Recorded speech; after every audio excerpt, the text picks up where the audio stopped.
everybody. Welcome to the Full Court Press. I am your host, Drew Duncan. Do not forget that Facebook, Twitter, and Instagram is all at Drew Duncan 83. Additionally, you can find me on YouTube. Simply look for Drew Duncan. Of course, the Full Court Press is on Facebook, Twitter, and Instagram as well. And don't forget to check us out on anywhere that you listen to podcasts via Google, Spotify, CastBox, Google Podcasts, etc. as well. Huge day today, but the first thing I want to do is make sure and shout out all the fathers out there. Happy Father's Day to everybody. I know that my father is no longer with us. He just recently passed back in December, and so I just want to say this one is for you, Dad, and I love you.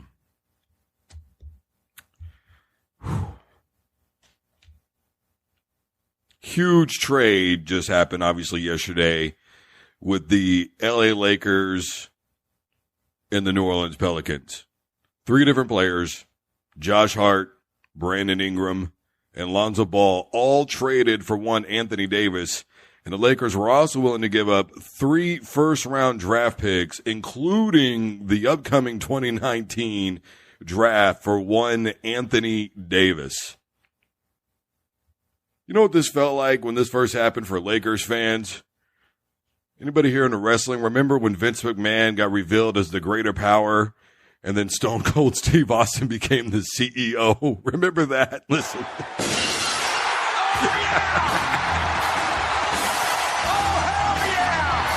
That's the reaction from Lakers fans. Then it came out that the Lakers now have 7-2 odds, according to a bunch of panelists, that the Lakers would now win the NBA Finals. Upon hearing that, here's the rest of the NBA. Cue The Rock. The Rock says, know your role and shut your mouth.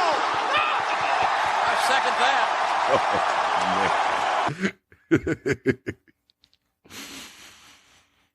that. Look, let's get to some ins and outs of this trade.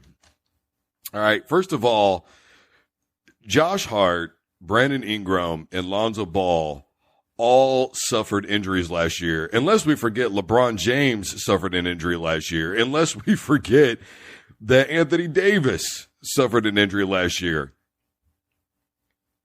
Josh Hart had surgery on his right knee. Back in April, he said that he was getting ready to start rehab. And at that time, he was averaging 8 points per. Brandon Ingram probably had the scariest one out of all of them with a shoulder injury that was really a deep vein thrombosis.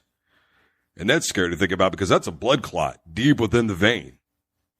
And it's very rare for it to happen in that part of the body. I mean, this is usually something that happens for guys that are just, or people in general that are just sitting around, not really doing anything, no activity whatsoever, or sometimes overactivity.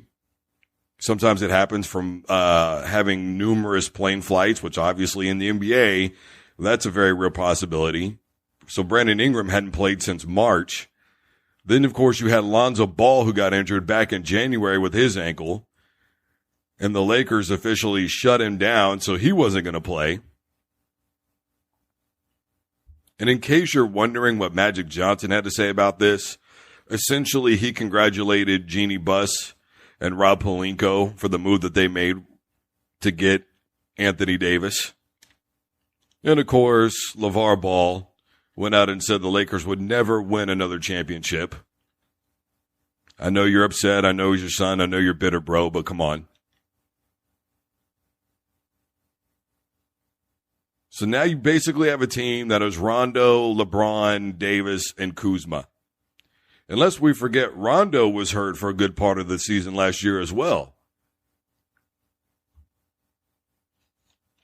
Look, the whole thing about players going to all these other teams is exactly what I said when this all happened with Antonio Brown and Odell Beckham Jr. and all these things started to happen in the NFL. And what I talked about was cohesiveness in the locker room, how well they'll get along with guys, how they'll be able to play with each other. I mean, we've seen this work and fail, right?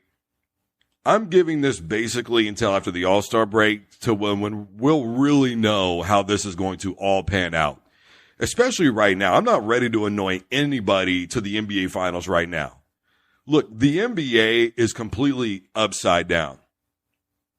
All the injuries, all the players that we don't know where they're going to be at. Then, of course, all the competition that still remains in the West alone before they even get to an NBA Finals. If they got there, who would they face? You know, DeMar DeRozan technically had a better season with the San Antonio Spurs than he had when he was in Toronto, especially when it came to his assist game. Then, of course, you still have James Harden and company over there. We don't know what's going to happen with CP3. You still have 4 All-Stars with the Golden State Warriors in Livingston, Draymond Green, Steph Curry, Andre Iguodala. Supposedly, Dame Lillard's going to be staying in the West. Him and CJ McCollum are supposed to stay on the same team. Dame Lillard had a phenomenal season. He's facing a 4-year max deal of $141 million reportedly. Then, of course, let's say they get there in the East. We don't know what the competition would be like. Jimmy Butler's opted out of Philly. We don't know what's going to happen with Kyrie Irving. We don't know what's going to happen with D'Angelo Russell yet, where they're going to end up. If they'll stay in the East, if they'll go to the West. We don't know what's going to happen. I mean, the NBA is wide open right now. I'm not looking to any one team and saying, yeah, you're going to be an NBA champion. I mean, look at Kawhi Leonard. We don't know if he's going to stay in Toronto or not. We have literally no clue what's going to happen in the NBA. So everybody with their projections can really just stop. Because that's going to change in a day, in a week, in a month, in 6 months. Come on.